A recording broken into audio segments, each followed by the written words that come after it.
You may be out with your friends on a long run, and you know that you and your friend are going to race at a similar speed. Once you go and do your 5K, do your 10K, whatever it is you're going to do, you know you race at similar speeds. But on that long run, it just seems like, damn, they're so fast. And you start thinking to yourself, those thoughts start creeping in. Am I going too slow on my long runs?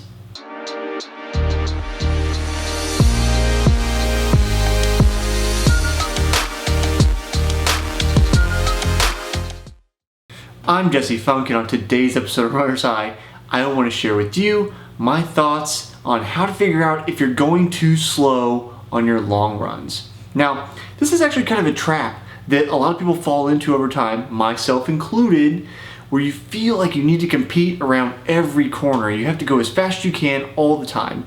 It's kind of this almost toxic mentality that says, if I'm not going as fast as I can every single day, then I'm not making progress, I'm not going to be the best that I could be, and I'm going to lose out. And you have to think about that mentality and realize that it may not be the best thing for you, and it can be the thing that's actually going to hold you back. Now, maybe you eventually got over that need to compete and you finally slowed yourself down. But those thoughts are starting to creep back in. I don't know. Am I going too slow? Am I doing the right thing? You get shanghaied by your own thoughts, that anxiety. Maybe you're leaving something on the table. It's those old patterns starting to creep back in. Well, I'm here to tell you and assure you that really there is no such thing as running too slow.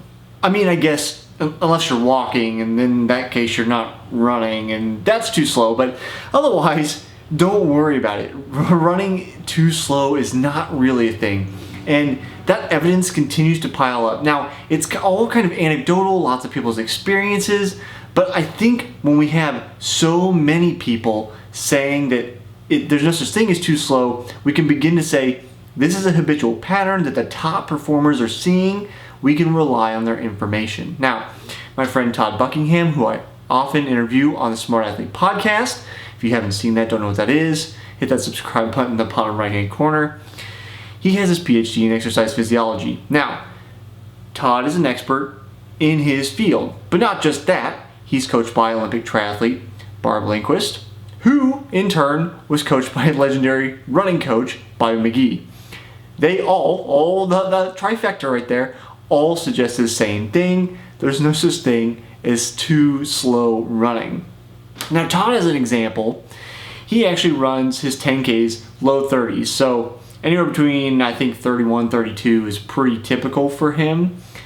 And he will actually go up to 8-minute pace, 8-minute miles on his long runs. Now, that's 3 minutes slower than his 10K pace for his long run pace. So if Todd, who is a very top performer, he's been national champion, he's been world champion both at the amateur level, if he has the wherewithal and the will to go slow and know that there really is no too slow a pace, I think you can be assured in your own kind of thoughts and training that you're perfectly fine. If you're going slow, that's perfectly fine for your training. You're going to serve yourself well by doing that.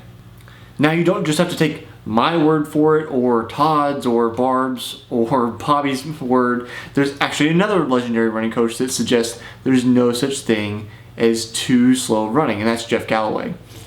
So, if you're going to listen to anybody, listen to the people that know what they're doing, that know, all the people they've been coaching over years and decades that suggest this is not an issue. Now, Jeff in particular says there is no such thing as too slow a pace because the positive effect of endurance that you're going to get from going on a long run is going to be the same regardless of speed based on the distance that you've traveled. So if you're going out for a 5-mile run, whether you do that at 10-minute pace or 8-minute pace, if you've completed 5 miles, then you have gotten the endurance benefits, the aerobic benefits of doing that.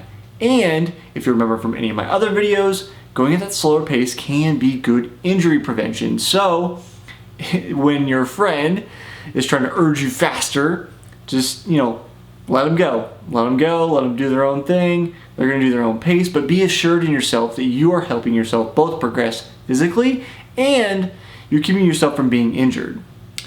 if those recommendations weren't enough, I have one more for you, and that's actually my coach, who you might think, well, Jesse's coach, what does it matter? Well, he's actually a coach of Paralympic gold medal cyclists, so he does have some credence to his name, some weight.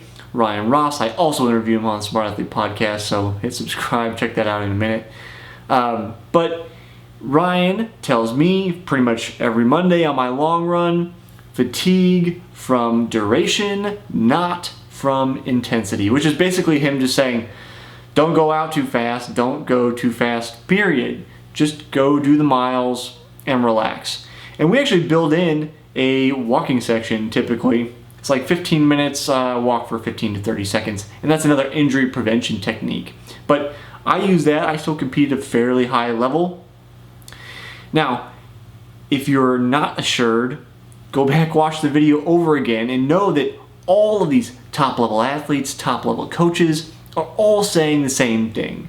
There's really no too slow method, too slow pace to go on your long run. If you want more information on training and good tips about training, click on that link right next to my head. You get my interview with Todd on the Smart Athlete podcast. I'll see you next time on the next episode of Runner's High.